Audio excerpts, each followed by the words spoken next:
শুরু হলো এসএসসি এবং সমমানের পরীক্ষা শেষে ব্রিফিংয়ে শিক্ষামন্ত্রী বলেছেন শিক্ষা ব্যবস্থার আমূল পরিবর্তনের জন্য কারিকুলাম পরিবর্তনের কোনো বিকল্প নেই। এর মধ্যে এ বিষয়ে এনসিটিবিকে নিয়ে কাজ শুরু করেছে মন্ত্রণালয়। দুপুরে রাজধানীর মাতৃভাষা ইনস্টিটিউটে সংবাদ সম্মেলনে তিনি পিএসসি এবং জেএসসি পরীক্ষা আর ফিরবে না বলেও মত দেন। মঙ্গলবার সকাল 10টায় সারা দেশে একযোগে শুরু হয় এসএসসি ও সমমানের পরীক্ষা। প্রায় 18.5 লাখ শিক্ষার্থী অংশ নেয় এই পরীক্ষায়। এবার পরীক্ষায় বেশ কিছু নতুন নির্দেশনা ছিল মন্ত্রণালয় থেকে। তার মধ্যে সব কেন্দ্রে সিসি ক্যামেরা ছিল অন্যতম, যাতে কেন্দ্রীয়ভাবেও পর্যবেক্ষণ করা গেছে সারা দেশের পরীক্ষা কক্ষ। সকালে রাজধানী এবং আশপাশের বিভিন্ন কেন্দ্র পর্যবেক্ষণ করেন শিক্ষামন্ত্রী এহসানুল হক মিলন। আগের মতোই কাউকে না জানিয়েই বিভিন্ন কেন্দ্রে হানা দেন তিনি।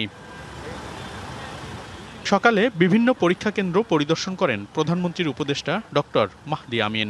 সরকারের পক্ষ থেকে আমরা বলেছি আনন্দময় শিক্ষা ব্যবস্থা আমরা গড়ে তুলতে চাই। আমাদের যারা এই কোমলমতি ছাত্রছাত্রী রয়েছে তারা যেন সুনাগরিক হিসেবে গড়ে ওঠে, তাদের যে সৃজনশীলতা, মননশীলতা, সুশিক্ষা সেটা যেন আমরা ওদেরকে প্রদান করতে পারি। দুপুরে সংবাদ সম্মেলনে পরীক্ষার সার্বিক পরিস্থিতি নিয়ে সন্তুষ্টি জানান মন্ত্রী। প্রশ্নের জবাবে বলেন পিএসসি ও জেএসসি পরীক্ষা চালুর কোনো পরিকল্পনা নেই।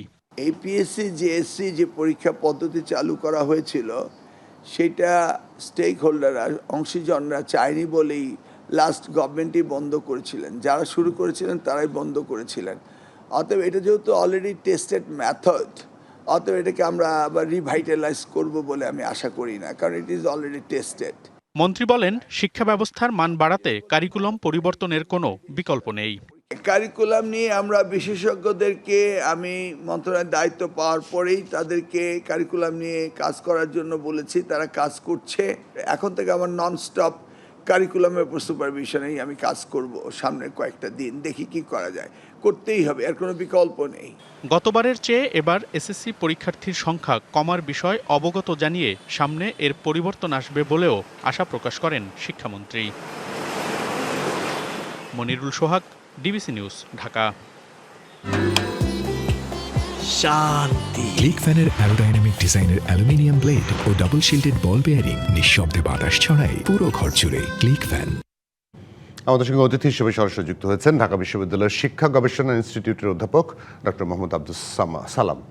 অধ্যাপক সালাম, আপনাকে স্বাগত। নিশ্চয়ই আপনি আমাকে শুনতে পাচ্ছেন। আজকে শিক্ষার্থীরা যে কথাটা বললেন যে এই 9 মাসের মধ্যে নতুন কারিকুলামের প্রস্তুতি নিয়ে পরীক্ষা দেওয়াটা ওদের জন্য একটু কষ্টকর হয়ে গেছে, আপনার কাছে মনে হয় সময়টা কম ছিল?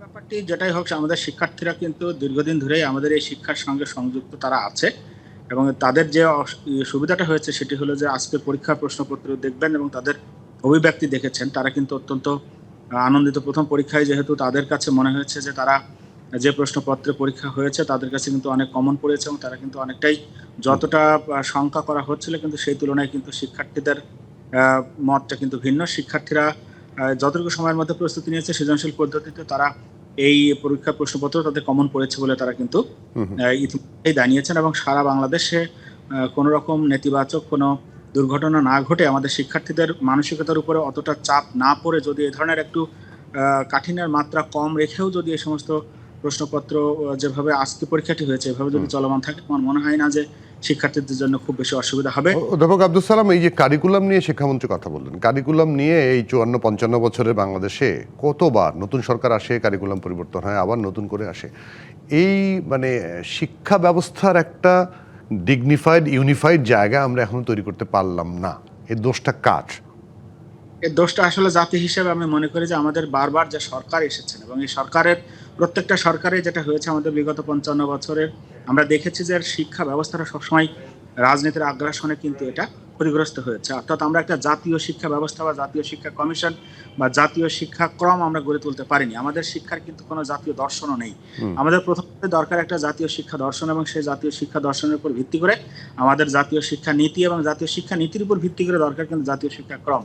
এই জাতীয় শিক্ষাক্রমের উপরে ভিত্তি করে আমরা যখন পাঠ্যপুস্তক রচনা করে, আপনি দেখবেন বিগত সময়গুলোতে যেটি হয়েছে সেটি হলো যে সরকার ক্ষমতায় এসে, যে রাজনৈতিক দল ক্ষমতায় এসে, সেই রাজনৈতিক দল এটাকে তাদের করে নেওয়ার চেষ্টা করেছে কোনো একটা ব্যক্তি, কোনো একটা পরিবারের। কিন্তু শিক্ষা ব্যবস্থাটা তো কোনো রাজনৈতিক দলের না, শিক্ষা ব্যবস্থাটা তো কোনো একটি পরিবারের না, শিক্ষা ব্যবস্থাতে কিন্তু কোনো স্বৈরাচারী বিষয়টি এখানে যেভাবে প্রয়োগ করা হয়েছে, বিশেষ করে শিক্ষাক্রম থেকে শুরু করে পাঠ্যপুস্তকেও এবং কন্টেন্ট সিলেকশনেও, এটি আসলে দুঃখজনক। আমাদের জাতীয় ঐক্যমত্যের ভিত্তিতে এমন কিছু বিষয় আমাদের রয়েছে, আমাদের ঐতিহ্য রয়েছে, জাতীয় ঐতিহ্য এবং ভবিষ্যৎ প্রজন্মের প্রয়োজন যে সমস্ত দক্ষতা, সেই সমস্ত দক্ষতাগুলোকে আইডেন্টিফাই করা এবং আমাদের জাতীয় ঐক্যমত্যের ভিত্তিতে আমাদের কিছু কন্টেন্ট ঠিক করতে হবে, যেটা প্রতি বছর বা প্রায়শ রাজনৈতিক সরকার পরিবর্তন হলেই এটা পরিবর্তন করতে হবে। এই জায়গাটা থেকে বের হয়ে আসতে হবে, আমাদের একটা ভিত্তি দাঁড় করাতে হবে, সেটা আমরা করতে ব্যর্থ হয়েছি। আমি আশা করি বর্তমান গণতান্ত্রিক সরকার হয়তো সেদিকে নজর দিবেন, যে আমাদের জাতীয় শিক্ষাক্রম যাতে এরকম বারবার কোনো একটা শিক্ষা ব্যবস্থাটা যেন গিনিপিগে পরিণত না হয়, বারবার পরীক্ষণমূলক পদ্ধতিতে পড়তে না হয়, সেই জন্য এক গুণগত শিক্ষা ব্যবস্থা গড়ে তোলবার জন্য আমি মনে করি যে মৌলিক ভিত্তি গড়ে তোলার এখন একটা সময় এসেছে এবং তারই অংশ হিসেবে জাতীয় শিক্ষাক্রম এবং জাতীয় শিক্ষাক্রমেই কিন্তু এই যে শিক্ষার্থীদের আনন্দ ঘন পরিবেশে বিদ্যালয় কেন্দ্রিক কিভাবে শিখন শেখানো পদ্ধতি প্রয়োগ করা যায় এবং একই সাথে সেই মূল্যায়ন পদ্ধতিতে কিভাবে গুণগত পরিবর্তন আনা যায়, যার ভিত্তিতে আমাদের শিক্ষার্থীদের এই যে সামেটিভ বা পরীক্ষা নির্ভর যে শিক্ষা পদ্ধতি বা শিক্ষা ব্যবস্থা, সেখান থেকে বের হয়ে আসতে হবে। যেটা অত্যন্ত আনন্দের খবর, জেএসসি এবং পিএসসি এই পরীক্ষাগুলো নিয়ে কিন্তু আমাদের দীর্ঘদিন ধরে একটা সমালোচনা ছিল। সেই ক্ষেত্রে আমি মনে করি যে বর্তমান পক্ষে এটি অতি সহজেই করা সম্ভব, যে কিভাবে আনন্দঘন পরিবেশে শেখানো প্রক্রিয়া, একই সাথে ফরমেটিভ অ্যাসেসমেন্টের দিকে আমাদের যেতে হবে।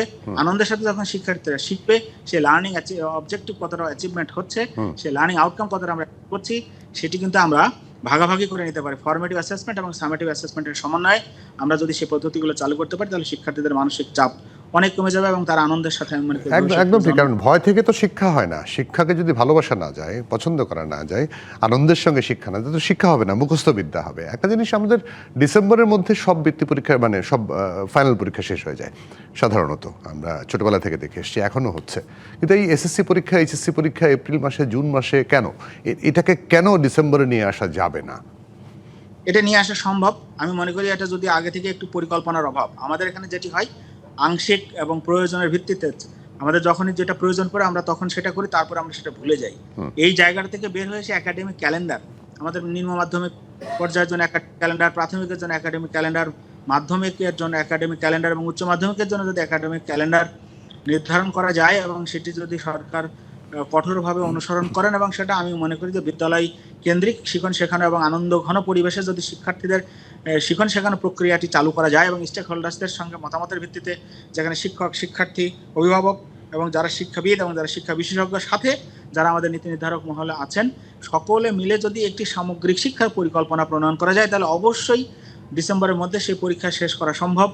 সর্বোচ্চ হয়তো আপনার প্রয়োজন মতো বা আমাদের প্রয়োজন মতো, আপনারা জানেন যে ডিসেম্বরে কিন্তু আমাদের অধিকাংশ বিদ্যালয় বন্ধও থাকে, সেই বন্ধগুলো যদি আমরা কাজে লাগাতে পারি, তাহলে আমি মনে করি আমাদের শিক্ষণ ঘাটতিও অনেকটা।